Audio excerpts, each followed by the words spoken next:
जहां वो अपने अंदर आई तब्दीली से खुश था, वहीं मुनीर ने भी इस पर काम का थोड़ा बहुत बोझ डालना शुरू कर दिया था कि वो एक तरफ का ही ना होकर रह जाए। आज भी मुनीर सुबह से गायब था, जबकि वो इसके ऑफिस में बैठा मुख्तलिफ घरों और सोसाइटी के नक्शे देख रहा था। वो अपने काम में इतना मगन था कि इसे एहसास ही ना हुआ कि मुनीर दुकान के अंदर आ चुका है। शहजादे, अल्लाह ने सुन ली अपनी, बंदा तैयार हो गया है ज़मीन देने के लिए। 1-2 दिन में हम लोग बैठकर सारे मामला तय कर लेंगे। मुनीर इसे खुशखबरी देते हुए बोला तो वो भी चहक उठा। वाह मुनीर भाई, ये तो कमाल हो गया, मतलब हमारा अच्छा टाइम अब शुरू होने ही वाला है। वो मुसरत भरे लहजे में बोला तो मुनीर भी खिलखिला उठा। तैयारी पकड़ ले, अपने को सिर्फ तेरे साथ रहने का, बाकी सारी बात तू नहीं करनी है। ज़रा मैं भी तो देखूं कि अपनी मेहनत कितना रंग लाई है। मुनीर इसे देखकर मायने खेज लहजे में बोला तो वो सर झुका गया। बेफिक्र रहो मुनीर भाई, अब ये वो पहले वाला हातिम नहीं है। अब देखना कि अपना रंग दूसरे पर कैसे चढ़कर बोलता है। साला 2 मिनट में ही अपना गर्विदा न कर लिया तो हातिम नाम नहीं। वो मुनीर को चिढ़ाने के लिए इसी के लहजे में बोला तो वो कहका मारकर हंस पड़ा। अबे ये तूने क्या नया चक्कर शुरू कर दिया है? ज़ुबान पक गई ना तेरी तो फिर मुश्किल हो जाएगी तेरे लिए। अपना तो कोई ख़ास मकसद नहीं, लेकिन तूने अभी बहुत कुछ करना है। मुनीर का लेक्चर फिर से शुरू हो चुका था और वो सर पकड़ कर बैठ गया कि गलत टाइम पर गलत बंदे को छेड़ दिया है। 2 दिन बाद वो दोनों लशपश से तैयार हुए, पार्टी से मिलने जा रहे थे और दोनों पुरुमीद थे कि आज इनका काम बन ही जाना है। मुनीर अपने एक जानने वाले से गाड़ी मांग लाया था और दोनों इसी में सवार अपनी मंजिल तक पहुँचे। यह जगह फार्म हाउस जैसी थी और अंदर फासले पर बनी महल नुमा इमारत दूर से देखने पर ही अपनी शान जाहिर कर रही थी। गार्ड ने गेट खोला तो इनको अंदर जाने का इशारा कर दिया, क्योंकि इसे पहले इतला मिल चुकी थी कि बहुत ख़ास मेहमान आ रहे हैं। गाड़ी उन्होंने इस महल के ड्राइववे में रोकी तो वर्दी में मलबूस दरबान ने आगे बढ़कर गाड़ी का दरवाज़ा खोल दिया और वो इसकी मुय्यत में अंदर दाखिल हो गए। दोनों शक्लों सूरत के अच्छे थे और आज तो हुलिया भी दोनों का किसी बिजनेसमैन से कम नहीं लग रहा था। खुद हातिम ने ड्रेस पैंट पर शर्ट और इसके ऊपर वेस्ट कोट चढ़ाई हुई थी, जबकि आस्तीनें इसने फोल्ड कर रखी थीं। पहली नज़र में देखने पर वो किसी रियासत का लॉर्ड लग रहा था, जबकि मुनीर ने खाली पैंट शर्ट पर ही इक्तफा किया था। इन्हें ड्राइंग रूम में बिठाकर दरबान अंदर गायब हो गया और फिर थोड़ी देर बाद एक आदमी अंदर दाखिल हुआ, जिसे देखकर ही वो समझ गए कि यही बंदा है जिससे उन्होंने बातचीत करनी है। अस्सलाम वालेकुम। अंदर आते ही बंदे ने इन्हें बुलंद आवाज़ में सलाम किया और इनके सामने सोफे पर बराजमान हो गया। नज़रें इसकी मुनीर से ज़्यादा हातिम पर जमी हुई थी, जैसे वो नज़रों में इसे तोल रहा हो। जी मैं मुनीर हूँ और ये मेरे क्लाइंट हातिम हैं, हातिम मंजूर। यही आपकी ज़मीन लेने में इंटरेस्टेड हैं? मुनीर के लिए सोबर लहजे में बात करना बड़ा मुश्किल हो रहा था, इसलिए तारुफ करवाते ही इसने बाल हातिम की कोट में डाल दी। अच्छा तो आप हैं जो मेरी ज़मीन लेना चाहते हैं? वो बंदा हातिम की तरफ गहरी नज़रों से देखते हुए बोला। जी मैं ही हूँ जो आपकी ज़मीन लेना चाहता हूँ, बस आपकी रजामंदी शामिल हो जाए तो बात आगे बढ़ाएं। वो जो ऐसी नज़रों से बहुत जल्द घबरा जाया करता था, इसकी आंखों में आंखें डालकर बोला तो सामने वाला भी हल्का सा इसके रोप में आ गया। मेरी तरफ से तो कोई मसला नहीं, पैसे मेरी मर्ज़ी के दें तो इजाज़त थी इजाज़त। और साफ बात है कि मैं ये ज़मीन बहुत पहले बेच चुका होता, लेकिन मेरा दिल मुतमईन नहीं था। मैं चाहता था कि इसका ख़रीदार आप जैसा पढ़ा लिखा और बाशऊर इंसान हो। इस बंदे ने इसके मुंह पर इसकी तारीफ़ करके इसे लाजवाब कर दिया। बहुत शुक्रिया आपकी इस इज़्ज़त अफ़ज़ाई का। क्या मैं अपने मुखातिब का नाम जान सकता हूँ? हातिम ने टांग पर टांग चढ़ाकर पूछा तो सामने मौजूद बंदा मुस्कुरा उठा। शहाब, कबीर शहाब है मेरा नाम। इसने अपना पूरा नाम बताया तो इसी असना में एक लड़की चाय और इसके साथ मौजूद लवाजमात से भरी ट्रॉली धकेलती ड्राइंग रूम में चली आई और इसे देखते ही जहाँ हातिम गंग हो गया, वहीं मुनीर भी हवास बाख्ता सा होकर इसे देखने लगा। घर के माहौल को जाने किसकी नज़र लग गई थी कि जहाँ जमील साहब का हुक्म चलता था और सब इसके सामने सर झुकाते थे, वहीं सुलेमान ने सर उठाना शुरू कर दिया था। अपने छोटे मोटे खर्चों के लिए तो वो कभी इससे और कभी मंसूरा बेगम से पैसे ऐंठ ही लेता, लेकिन काफ़ी अरसे से इसकी अयाशी बंद थी, जिसने इसे चिड़चिड़ा बना दिया था और वो हर किसी के मत्थे लगना शुरू हो गया था।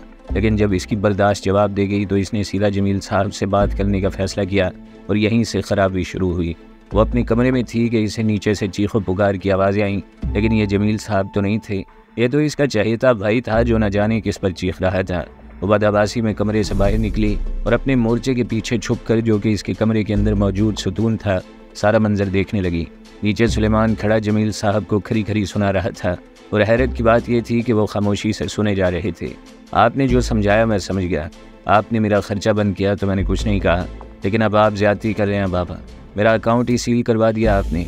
ऐसी हरकत की मुझे आपसे हरगिज़ उम्मीद नहीं थी। और मुझसे झाग उड़ाते हुए बोला तो जमील साहब ने हाथ उठाकर इसे रोका। मेरे सामने ज़्यादा मासूम बनने की अदाकारी न करो सुलेमान। मैं सब जानता हूँ कि आजकल तुम किन चक्रों में पड़े हुए हो। मेरे इल्म में लाए बगैर तुम मेरी प्रॉपर्टी बेच रहे हो और पैसे अपने अकाउंट में डलवा रहे हो। मैंने तुम्हें सज़ा देने के लिए तुम्हारा खर्चा बंद किया था, लेकिन तुम तो औकात से ही बाहर हो चुके हो। जमील साहब भी डांटते हुए बोले तो सुलेमान एक लम्हे के लिए गड़बड़ा सा गया।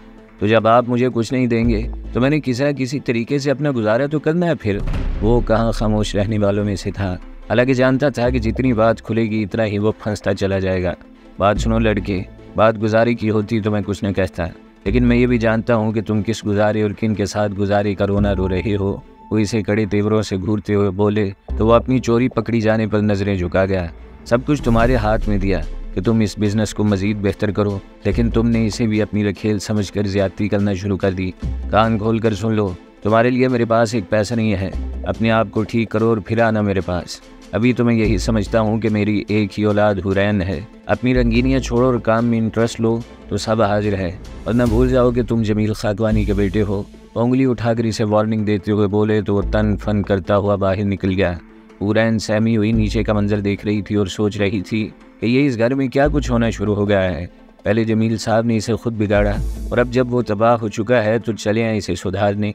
अगर वो सियासत में न आते तो ये कोई मसला नहीं था, लेकिन अब वो डरते थे कि कहीं सुलेमान की वजह से इन पर कोई सियासतदान उंगली न उठा दे। वापिस अपने कमरे में आकर इसने दरवाज़ा बंद किया और वहीं दरवाजे से टेक लगाकर बैठ गई। इसके दिमाग में मुख्तलिफ सोचें गर्दिश कर रही थी। एक वक्त था कि मैं कितनी बोल्ड और कॉन्फिडेंट थी, लेकिन इस घर के घुटन ज़दा माहौल ने मुझे कितना बुज़दिल बना दिया है। इसने दुख से सोचा। कॉलेज में भी वो कासिम से खौफज़दा हो गई थी और बड़ी मुश्किल से इसकी हाँ में हाँ मिलाकर अपनी जान छुड़ाई थी।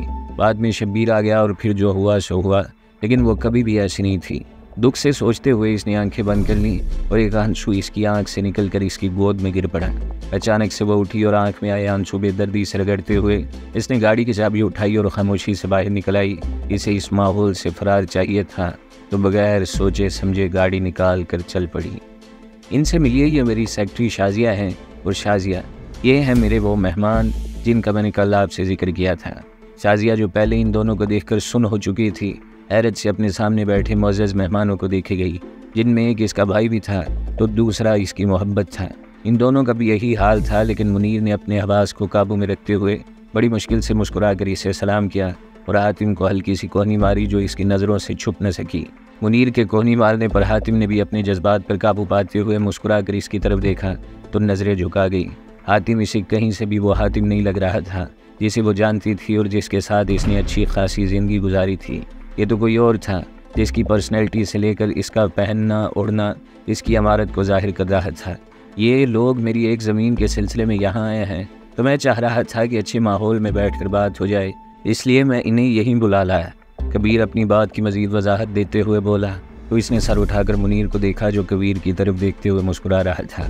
इसकी किसी भी हरकत से ये पता नहीं लग रहा था कि वो शाजिया को जानता है और ना ही वो इसकी तरफ देख रहा था, जबकि हातिम भी अब संभल चुका था और इस पर से नज़रें हटाकर कबीर से गुफ्तगू में मसरूफ़ हो गया, जबकि वो खामोशी से चाय बनाने लगी। इसे अभी तक ये बात ही हजम नहीं हो रही थी कि हातिम और मुनीर का कबीर जैसे बंदे से क्या लेना देना हो सकता है। इसने चाय बनाकर पहले हातिम को पेश की तो इसने खामोशी से कप थाम लिया, लेकिन जब मुनीर को देने लगी तो इसके हाथों की लर्जिश मुनीर से छुप न सकी। इसने नज़र उठाकर इसे देखा और क्या नहीं था इसकी नज़रों में, पछतावा, दुख, अफसोस और नफ़रत। हाँ, ये एक चीज़ इजाफी थी जो इसे मुनीर की आंखों में नजर आई। वो चाय देकर खामोशी से जाने लगी, लेकिन कबीर की आवाज़ ने इसे रोक लिया। आप यहीं बैठें ताकि आइंदा आपके भी इल्म में हो कि मामलात कैसे हैंडल किए जाते हैं। कबीर अपनी बारी भरकम आवाज़ में बोला तो वो ना चाहते हुए भी वहीं सोफे के कोने पर टिक गई। इन दोनों का सामना करना इसे अपनी ज़िंदगी का सबसे मुश्किल तरीन काम लग रहा था। इतना तो जमशेद के सामने नहीं घबराई थी जिसने अपनी सारी मनमानियाँ इसे मनवाई थी। असल में इन्हें मैंने नया नया काम पर रखा है तो इसलिए इन्हें अपने साथ बिठा लिया। कबीर ने जाने क्या सोचकर ये बात कही थी। वो ज़ीरक आदमी था और चेहरे पढ़ने के फ़न से आशना था। इसे कोई बात शाजिया के चेहरे पर नजर आई तो वो कह गया। इसकी वजाहत देने पर जहाँ इसने सुकून का सांस लिया, वहीं मुनीर और हातिम के चेहरे पर छाई सख्ती भी कुछ कम होती नजर आई। तो ऐसा है कबीर साहब कि सारे मामला तय कर लेते हैं और फिर आप जो वे ऑफ पेमेंट कहेंगे इसी तरीके से हम आपको सारी अदायगी कर देंगे। हातिम अपनी मखसूस लहजे में बोला तो कबीर सर हिला कर रह गया। सब कुछ तय तो हो चुका है यंग मैन, मुझे उम्मीद है कि आपको ज़मीन देने का मेरा दुरुस्त फैसला होगा। बाकी आप जिस तरह कहें, मुझे कोई एतराज़ नहीं। कबीर बात ख़त्म करते हुए बोला तो हातिम ने मुनीर को इशारा किया, जिस पर इसने बैग से लैपटॉप निकाला और इसे खोलकर सेंटर टेबल पर रख दिया। फिर कुछ ही देर में रकम कबीर के अकाउंट में ट्रांसफ़र हो गई और तस्दीक हो जाने पर कबीर ने इसे ज़मीन के कागजात थमा दिए। ये मैंने पहले ही रेडी करवा लिए थे, बस कुछ जगहों पर आपके दस्तखत दरकार होंगे तो वहाँ साइन कर दीजिए, ताकि मैं अपने स्टाफ को बोलकर फाइनल ट्रांसफ़र पेपर्स बनवा दूँ। बाद में आप जब चाहें अपने नाम करवा सकते हैं ये ज़मीन। अगर मेरी मदद दरकार है तो मुझे आपसे तामुन करके खुशी महसूस होगी। कबीर मुस्कुराते हुए बोला तो हातिम ने भी मुस्कुराकर इसका शुक्रिया अदा किया, जबकि मुनीर ने नज़रें उठाकर शाजिया को देखा जो इसे ही देख रही थी, और इससे नज़रें मिलते ही वो फ़ौरन अपनी घनी पलकें झुका गई। हमें इजाज़त दीजिए, फिर इंशाअल्लाह अब तो मुलाकात होती रहेगी। हातिम अचानक से उठ खड़ा हुआ तो मुनीर भी इसके साथ ही उठ गया। अरे जनाब, ऐसे कैसे, खाना साथ में खाते हैं ना। कबीर ने इसके अचानक उठ जाने पर इसे रोकना चाहा। अभी और बड़े मौक़े आएंगे ज़िंदगी में, तब तक के लिए आपका खाना उधार रहा। हातिम हंसते हुए बोला तो कबीर भी उठ खड़ा हुआ और हातिम ने गर्मजोशी के साथ मुसाफा करते हुए शाजिया से मुखातिब हुआ। मैडम शाजिया, आप इन्हें बाहर तक छोड़ आएँ, मैं ज़रा एक इम्पोर्टेंट कॉल कर लूँ। शाजिया को ऑर्डर जारी करता वो अंदर की तरफ बढ़ गया, जबकि वो इन दोनों के साथ बाहर चली गई। इसे यकीन था कि अब तो इन दोनों में कोई ना कोई बात करेगा ही, लेकिन जैसे खामोशी से वो दोनों आए थे, ऐसे ही खामोशी से इसे बगैर कुछ कहे वापस हो लिए। गाड़ी में एक उदास सी खामोशी ने डेरा डाला हुआ था। दोनों खामोश थे और अपनी अपनी सोच में डूबे हुए थे। मुनीर कभी कभी इसके चेहरे पर एक नज़र डाल लेता, जहाँ उदासी और वीरानी नजर आ रही थी। शहजादे, एक बात कहूँ। आखिर वो एक फ़ैसले पर पहुँचते हुए गाड़ी को साइड पर लगाते हुए बोला। पूछो मुनीर भाई, तुमको कब से इजाज़त लेने की ज़रूरत पड़ गई? हातिम उदास से लहजे में बोला तो इसने गला खंखार कर बात शुरू की। तू अभी तक वही सब सोच रहा है जो शुरू में अपने को लगा था, वो सवालिया अंदाज में बोला तो हातिम ने गर्दन मोड़ कर इसे देखा। अगर आप शाजिया की बात कर रहे हैं तो मैं इस मसले पर बात करना नहीं चाहता।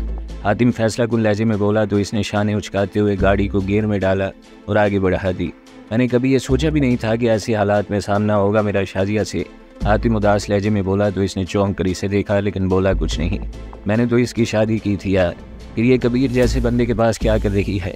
तुम तो जानते हो ना मुनीर भाई, ये पैसे वाले लोग किसी के नहीं होते, बस अपना मतलब निकालना जानते हैं। हातिम दुख भरे लहजे में बोला तो इसने फिर से गाड़ी साइड पर रोक ली। अब अपना बोलना बनता तो नहीं, लेकिन तेरे दिमाग का कीड़ा निकालना भी ज़रूरी है शहजादे। देख, बात ऐसी है कि अभी हमें पूरी कहानी नहीं पता। वो इधर नौकरी करती है और नौकरी करना कोई गुनाह नहीं है। अगर इसका शोहर साला राजी है तो अपने को क्या लगे, करती रहे। हाँ, अगर कोई ऐसी वैसी बात हमने देखी या सुनी होती तो फिर तेरा इस तरह से मुंह लटकाना बनता था।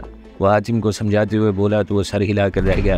यानी आपके कहने का ये मतलब है कि सब अच्छा है? हातिम सवालिया अंदाज में बोला तो इसने आंखें बंद करते हुए सर सीट की पुश्त पर टिका दिया।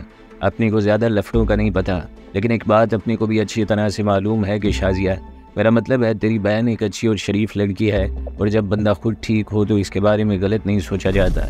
एक ठंडी आवरते हुए बोला तो हातिम भी इसकी बात समझते हुए सर झुका गया। मुझे अंदाज़ा नहीं था कि आप इतने अच्छे से इसके साइड लोगे। हातिम अजीब से लहजे में बोला तो इसके अंदाज पर थूक निकल कर रह गया, लेकिन खुद पर काबू पाते हुए मुस्कुरा उठा। यही बात अगर कुछ महीने पहले हुई होती तो मुनीर साला इसका बतंगड़ बना देता, लेकिन अब अल्लाह ने अपने को हिदायत दी है तो मैं क्यों किसी के बारे में गलत बात मुंह से निकालूं। मुनीर इसे देखकर हंसते हुए बोला और गाड़ी आगे बढ़ा दी। अपने को अभी बहुत से काम करने हैं शहजादे, ऐसी छोटी छोटी बातों पर उलझे तो ये काम कहीं के नहीं रह जाएंगे और ना काम होगा ना काज, समझा ना? चल मूड ठीक कर अपना। वो इसे प्यार से समझा रहा था और इसे यकीन था कि हातिम हमेशा की तरह इसकी बात ज़रूर मान जाएगा। वो कमरे में सर पकड़ कर बैठी हुई थी कि कबीर इधर ही चला आया। इसे परेशान देखकर वो इसके सामने कुर्सी पर विराजमान हो गया। क्या चीज़ आपको इतना परेशान कर रही है? अगर कोई मसला है तो आप मुझसे डिस्कस कर सकती हैं। कबीर अपनी भारी आवाज़ में बोला तो वो सर उठाकर इसे देखने लगी। क्या डिस्कस करूं मैं? सब कुछ ख़त्म हो गया। आप नहीं जानते कि मैं किस मुश्किल में फंस गई हूँ। वो लाचारी से बोली तो कबीर इसे गौर से देखने लगा। कुछ बताएंगी तो पता चलेगा ना।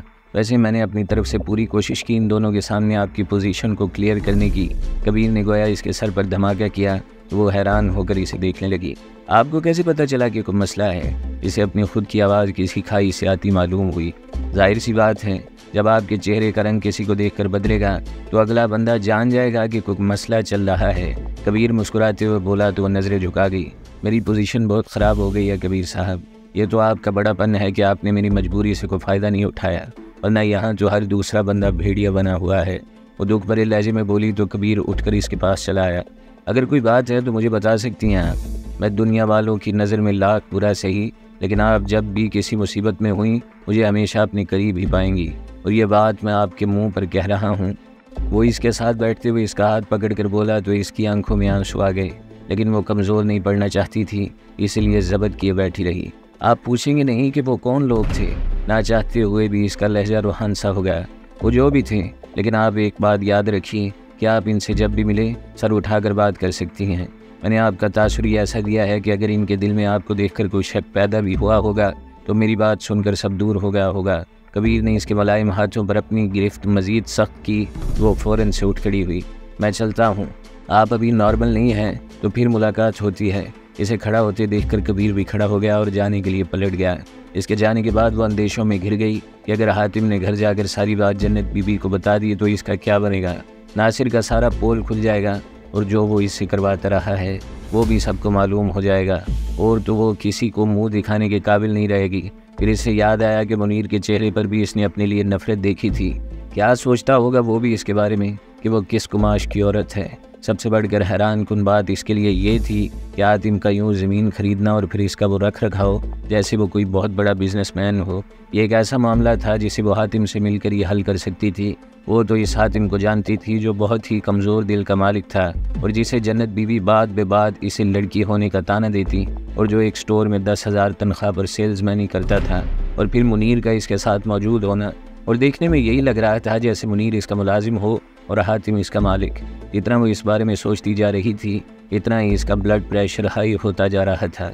सोचे इतनी शिद्दत से इस पर वारिद हुई कि इसका सर फटने लगा और वह वहीं ज़मीन पर ही अपना सर थाम कर बैठती चली गई। इसकी हिदायत पर शब्बीर ने इसका पीछा करना और इस पर नज़र रखना छोड़ दिया था। अब वो आज़ाद थी और अपनी मर्ज़ी की मालिक थी, लेकिन बजाय खुश होने के इसके अंदर की बेचैनी में मज़ीद इजाफा होता जा रहा था।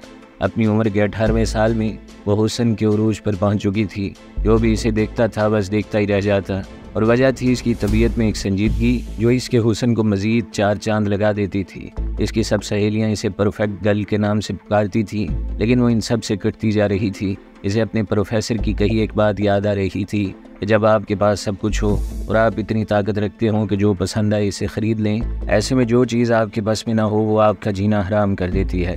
तो इसके साथ भी यही मसला चल रहा था। इसकी ख्वाहिश एक बार फिर से सर उभार रही थी, और अब की बार इसकी शिद्दत बहुत ज़्यादा थी, और वजह थी घर में आए रोज़ होने वाले झगड़े। सुलेमान ने इन सब का जीना हराम किया हुआ था। ना वो खुद चैन से बैठ रहा था और ना ही किसी को बैठने दे रहा था। आए रोज़ के झगड़ों से जहाँ वो तंग आ चुकी थी, वहीं जमील साहब की सेहत पर भी मनफी असर पड़ रहा था। वो ब्लड प्रेशर के मरीज़ हो चुके थे। डॉक्टर ने इन्हें टेंशन ना लेने की हिदायत की थी, लेकिन यह बात सुलेमान नहीं समझ रहा था, और इसके मुतालबात ने सबका जीना हराम किया हुआ था। कॉलेज में तो इसका टाइम जैसे तैसे गुजर जाता, लेकिन घर में रोज़ का एक नया तमाशा इसे जहनी कोफ्त में मुब्तला किए रखता। इसका रिज़ल्ट आ चुका था, और वो जो हमेशा से ही टॉपर की लिस्ट में रही थी अब की बार बस अच्छे नंबरों से ही पास हो सकी, और इसे उम्मीद थी कि फाइनल ईयर तक वो इससे भी जाएगी। तभी इसने शाम के वक्त कोचिंग क्लासेस में जाना शुरू कर दिया।